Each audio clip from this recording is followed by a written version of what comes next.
आज जे विषय घडत आहे आणि माझ्यासोबत जो अन्याय होत आहे, म्हणजे कॉर्पोरेशनच्या चुकीच्या नोटीसवर बेकायदेशीर कारवाई मध्य नागपूरचे आमदार प्रवीण दटके, दक्षिण नागपूरचे आमदार मोहन मते हे दोन्ही आमदार परस्पररित्या माझी कुठलीही बाजू न ऐकता, माझे कुठलेही डॉक्युमेंट न बघता आपल्या मनमानी पद्धतीनं कोणीतरी व्यक्ती त्यांच्याला सांगतो की साहेब हे चुकीचं आहे आणि ते मला माझ्या कागदपत्र न वाहता मला कोणती विचारपूस न करता डायरेक्ट अधिकाऱ्यांना आपल्यावर त्यांच्यावर दबाव टाकून माझ्याविरुद्ध बेकायदेशीर नोटीस काढतात, माझ्याविरुद्ध प्रकरण पंजीबद्ध करायला लावतात, माझ्याविरुद्ध आदेश काढलेले आहे। आणि एक भूमाफिया जो राकेश घोसेकर, ज्याच्यावर नागपुरात विविध ठिकाणी गुन्हे आहे, हुडकेश्वरमध्ये सचिन नवघरे यांचा प्लॉट आहे, त्याच्या प्लॉटविरुद्ध त्यांनी अशीच कारवाई केली होती बेकायदेशीर, त्याच्यावर गुन्हे आहे। भूतेश्वर नगरमध्ये लांडगे म्हणून यांची 6 एकर शेती त्यांची हडपलेली आहे, बेकायदेशीर रजिस्ट्री मारली आहे। असा एक भडकत चौकात मोठं प्रकरण त्या राकेश घोसेकर होते। अशा भूमाफियाच्या संगनमतीनं त्याच्यासोबत राहून त्याच्या वक्तव्यावरून माझ्याविरुद्ध कारवाई करण्याचा जे प्रताप आपले मध्य आणि दक्षिण नागपूरचे आमदार यांनी दोघांनी केलेला आहे। माझा त्यांच्यावर स्पष्ट आरोप आहे की तुम्ही लोकप्रतिनिधी आहे, तुमच्याकडे जनता येईल, पण जनता जेव्हा तुमच्याकडे येते त्याची पार्श्वभूमी काय आहे, तो कोणत्या पद्धतीने आला आहे, त्याची कारणमीमांसा काय आहे आणि त्याच्याबद्दलचं सर्व डॉक्युमेंटचा तपास करण्यासाठी तुम्ही जे प्रशासन आहे त्यांना तुम्ही सांगितलं बाबा याचे डॉक्युमेंट तपासा आधी, आणि कोणाची बाजू योग्य आहे कोणाची अयोग्य आहे हे तुम्ही परस्पर ठरवत आहे। तुम्ही न्यायालयाचा आदेश नाही मानत आहे। जे लोक तुमच्याकडे आलेले आहे, जे सोनटके विजय सोनटके परिवार तुमच्याकडे, त्यांच्याविरुद्ध न्यायालयानं आदेश दिलेला आहे। जे मालू सोनटके त्याच्याविरुद्ध न्यायालयानं आदेश दिलेला आहे। म्हणजे ज्यांना न्यायालयानं बेदखल केलेला आहे, न्यायालयानं त्यांच्याविरुद्ध आदेश केलेला आहे, हे न्यायालयाच्याही वरिष्ठ आमदार झालेले आहेत। म्हणजे यांना न्यायालयाची कोणती पर्वा नाही आणि चुकीच्या पद्धतीनं अधिकाऱ्यांना हातमिळवणी करून, भूमाफियांना हातमिळवणी करून हे माझ्यावर, जे मी 27 वर्षापासून जे भाजपचे कार्यकर्ता आहे, मी जनसेवेचे कार्यकर्ता आहे, संताजी जगनाडे महाराजच्या कार्यालयाजवळ मी प्रत्येक वर्षी मोफत गोरगरिबांना चष्मे वाटप करतो, मोतियाबिंदू ऑपरेशन करतो। शिवाजीनगर येथील मी जिथे घर बांधत आहे तिथे माझे जनसंपर्क कार्यालय आहे, तिथे लोकांची सेवा करतो। भानुताई गडकरी हे जे सेवा संस्थान आहे त्यांच्या माध्यमातून मी तिथं दरवर्षी वर्षातून 4 ते 5 वेळा कॅम्प घेतो। हे कुठेतरी यांच्या डोळ्यात खपत आहे, म्हणजे त्यांना माझे चांगले कामं आवडत नाही आहे, त्यांना जनसेवेच्या माध्यमातून त्यांना चांगले कामं जनतेचे होऊ ते पाहू शकत नाही आणि कुठेतरी फक्त आपलं नाव झालं पाहिजे। आपला क्षेत्रामध्ये कोणी व्यक्तीनं सामाजिक कार्य नाही केलं पाहिजे। मला तरी ह्याच गोष्टीचा या माध्यमातून सर्व स्पष्ट हे होत आहे। भाऊ, तुम्ही भाजपचे कार्यकर्ता आणि भाजपचे जे आमदार तुमच्याविषयी षड्यंत्र असतो, नेमकं देवेंद्र फडणवीस गृहमंत्री आहेत, काय आव्हान करा देवेंद्र फडणवीसांना? मी माननीय मुख्यमंत्री देवेंद्रजी फडणवीस साहेबांना, माननीय महसूल मंत्री चंद्रशेखर बावनकुळे साहेबांना, नितीनजी गडकरी साहेबांना आवाहन करू इच्छितो की तुम्ही हे जे आपले आमदार हे जे खालच्या लेवलवर ज्या पद्धतीनं कुठेतरी चुकीचे कार्य करतात त्याची तुम्ही स्पष्टपणे दखल घ्या। तुम्हाला जर वाटत असेल कुठलेही पुरावे माझ्याकडून पाहिजे, मी स्पष्टपणे पुरावे देऊ इच्छितो।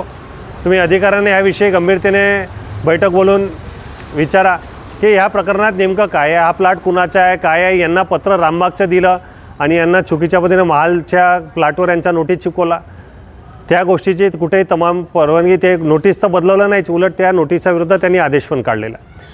त्यामुळं माझी एक छोटीशी विनंती आमच्या मुख्यमंत्री, आमच्या महसूल मंत्री, पालकमंत्री आणि आमच्या केंद्रीय मंत्र्यांना आहे की कुठंतरी माझ्यासारख्या असंख्य लोकांवर अशा पद्धतीनं ते गैरकायदेशीर मार्गानं त्यांच्यावर अन्याय झालेला आहे। मी आज बोलत आहे, माझ्यासोबत मीडिया कुठेतरी दाखवत आहे, ते समोर येत आहे, म्हणून जनतेलाही माहीत होत आहे। जर माझ्याविरुद्ध अन्याय झाला, मी मीडियासमोर नसतो, NMC न्यूज माझ्यासमोर नसती, तर मी सुद्धा माझ्यावर अन्याय झाला असता कुणालाच माहीत नसतं झालं। माझ्यावर NMC न्यूजच्या माध्यमातून माझ्यावर फौजदारी गुन्हा होता तो राहिलेला आहे। जर हे न्यूज चॅनल नसतं तर माझ्यावर गुन्हासुद्धा दाखल झाला असता, माझं बांधकाम पाडलं असतं आणि हे सर्व लोकांसमोर लपून राहिलं असतं आणि यांनी सांगितलं असतं त्याने चूक केलं। परंतु कुठेतरी सोशल मीडियाच्या माध्यमातून ह्या लोकशाहीचा जो 4था स्तंभ आहे तो आजही खंबीरपणे उभा आहे आणि त्यांनी आपलं कार्य करून दाखवलेलं आहे आणि त्यांनी ह्या लोकांचं पितळ उघड केलेलं आहे। तर म्हणून ह्या माध्यमातून माझी सर्व वरिष्ठ मंत्र्यांना, पदाधिकाऱ्यांना आणि जनतेलासुद्धा आव्हान आहे, खरं काय खोटं काय याची पार्श्वभूमी आज ह्या माध्यमातून NMC न्यूजच्या माध्यमातून आपल्यासमोर आलेली आहे आणि कुठंतरी अशा भोंगळ प्रशासनाचा कारभार चव्हाट्यावर आल्या पाहिजे, ह्या दोषी अधिकाऱ्यावर कारवाई व्हायला पाहिजे आणि यांच्या विरोधात मानहानीचा गुन्हासुद्धा मी दाखल करणार आहे. शेवटचा प्रश्न आहे की आमदारांना सत्तेचा माज आला आहे, अशातला काही प्रकार आहे का, घटना आहे का? ह्या आमदारांना खरंच सत्तेचा माज आलेला आहे आणि यांना जे नरेंद्र मोदीजी म्हणतात की पारदर्शकता शासन ठेवा, देवेंद्र फडणवीस म्हणतात पारदर्शकता शासनामध्ये असू द्या, परंतु 200 फुटाला 800 फूट झोपडपट्टीचा पट्टे वाटप चुकीच्या पद्धतीनं करण्याचा जो माज आणि जो गैरकायदेशीर करण्याचा प्रताप यांनी केलेला आहे, प्रशासनावर दबाव टाकून केलेला आहे. त्याच्यात माझी 400 फुटाची जागा बळकावून यांनी त्यांच्या जागेवर दाखवून कोर्टासमोर असं चुकीचे दस्तावेज दाखल करण्यात हे जे सर्व प्रकरण यांनी केलेलं आहे, भूमाफीला अतिशय धरलेला आहे, प्रशासनावर दबाव टाकलेला आहे, लोकांच्या चुकीच्या व्यक्तीवरून यांनी हे जे कार्य केलेले आहे, अशा आमदारांना मला एक म्हणायचं आहे की तुम्ही जे काही घडलेलं आहे ते सर्व समक्ष बैठक लावा किंवा बैठकीच्या माध्यमातून सर्व गोष्टी समोर आणा. आणि जर तुम्ही हे करत नसाल तर मी तुमच्याविरुद्ध मानहानीचा दावा, या प्रशासनिक अधिकारी ज्यांनी चूक केली आहे त्यांच्याविरुद्ध मानहानीचा दावा आणि नुकसान भरपाईचा दावा याच्यामध्ये करणार आहे. त्यांना तर निलंबित करणारच आहे, पण जर तुम्ही आताही जर ह्या गोष्टीवर दखल घेतली नाही, माझ्या प्रामाणिकपणाची जर तुम्ही बेदखल वारंवार करत असाल तर मी निश्चितपणे तुमच्याही विरोधात माननीय मुख्यमंत्री, केंद्रीय मंत्र्यांना लेखी निवेदन देईल, लेखी तक्रार देईल आणि याच्यावर गंभीरतेने दखल घेण्यास मी मागणी करणार आहे. काय नाव सर तुमचं? मी प्राध्यापक सचिन काळबंडे, विविध RT फाउंडेशनचे मी राष्ट्रीय अध्यक्ष आहे, स्वराज पब्लिक स्कूल शाळेचा संचालक आहे, संताजी समता परिषद विदर्भ अध्यक्ष आहे आणि विविध क्षेत्रात मी कार्यरत आहे. विविध संघटनेशी जोडलेला आहे. मागील 25-30 वर्ष मी सामाजिक शैक्षणिक क्षेत्रात मी कार्यरत आहे. आरोग्यविषयक मी कॅम्प घेत राहतो आणि लोकांच्या जनसामान्याच्या आज भावना 1 लाख लोकांपर्यंत आहे माझी न्यूज पोहोचलेली आहे. त्यांचे मला फोन येते की भाऊ तुमच्यासोबत असा अन्याय कसा झाला, विविध संघटनामध्ये की आपण माननीय मुख्यमंत्र्यांना भेटू, पालकमंत्र्यांना भेटू. हे सर्व लोक आज तडमडीनं माझ्यासोबत उभे आहे आणि संपूर्ण मोर्चा घेऊन आम्ही यांच्याकडे वरिष्ठांकडे भेट घेणार आहोत आणि त्यांना आमची जे आमच्यासोबत घडलेलं आहे ते आम्ही समोर आणणार आहे.